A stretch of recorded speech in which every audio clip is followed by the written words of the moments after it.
ধরনের শাস্ত্র গ্রন্থ রয়েছে মা, সমগ্র শাস্ত্রের মধ্যে সিদ্ধান্ত দিয়েছেন মা, দুইটা জিনিস হলো ভক্তির বাধা। কয়টা জিনিস মা?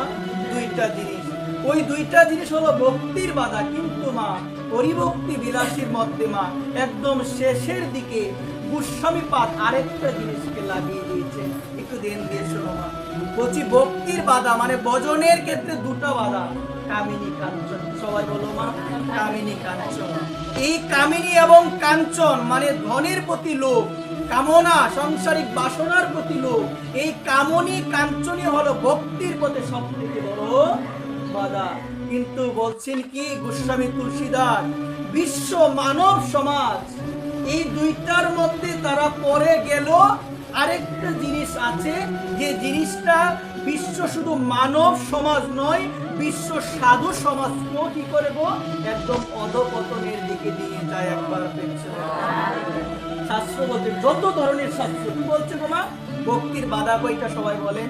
কামিনী কাঞ্চন, ধন, লোভের প্রতি আসক্তি, সাংসারিক চাহিদা, একটার পরে একটা চাহিদা, এই দুইটা জিনিস ভজন থেকে ভক্তি থেকে আমাদের দূরে নিয়ে যাচ্ছে। ভক্তি দেবী কখনো থাকতে পারে না। কিন্তু হরিভক্তি বিলাসের মধ্যে গোস্বামীপাদ একদম শেষের অধ্যায়ে লিখছেন যে এই দুইটা জিনিস সাধুর মধ্যে নাও থাকতে পারে, এই দুইটা জিনিস থেকে সাধু বাঁচতে পারে, কিন্তু একটা জিনিস আছে যেটা আশ্রমবাসী সাধুকেও একদম তলিয়ে দিতে পারে। একবার সেটা কি গোমা? সেটা হলো যশ, সেটা হলো খ্যাতি, সেটা হলো প্রতিষ্ঠা।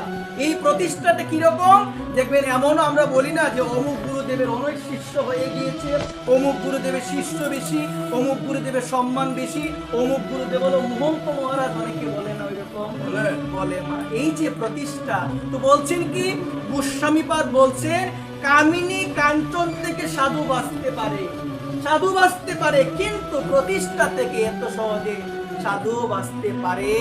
প্রতিষ্ঠা কি রকম? বর্তমানে আমরাও ব্যস্ত এই প্রতিষ্ঠা নিয়ে। কোন জায়গায় গেলে আমার প্রচার হবে, অনেকে বলে না ভগবানের প্রচার থেকেও যে নিজের প্রচারের জন্য অনেকে ব্যস্ত হয়ে যায়, নিজের বিজ্ঞাপন যে আমার কথা চারদিকে ছড়িয়ে যাক, আমাকে সবাই ছিল।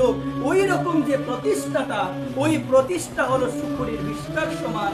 যার ভিতরে প্রতিষ্ঠা আছে, গোস্বামীপাদ হরিভক্তি বিলাসে বলছেন সে কোনোদিন আমার ভগবানকে, সে কোনোদিন আমার কাকে পাবে না বলেন না। এই প্রতিষ্ঠা উচিত নয়, এই প্রতিষ্ঠা কখনোই উচিত নয়। যশ খ্যাতি, ভক্তরা এই জন্য যশ চায়। এমনও ভক্ত আছে বৃন্দাবন থেকে শুরু করে, এমনও দামে, এমনও অনেক ভক্ত আছে যারা কোনোদিন টাকাকে স্পর্শ করে, কখনো স্পর্শ, এমনও ভক্ত আছে। এই জন্য এই প্রতিষ্ঠা ভালো নয় মা। মহাপ্রভু বলছেন এই প্রতিষ্ঠা হলো শুকরের বিস্তার সমান।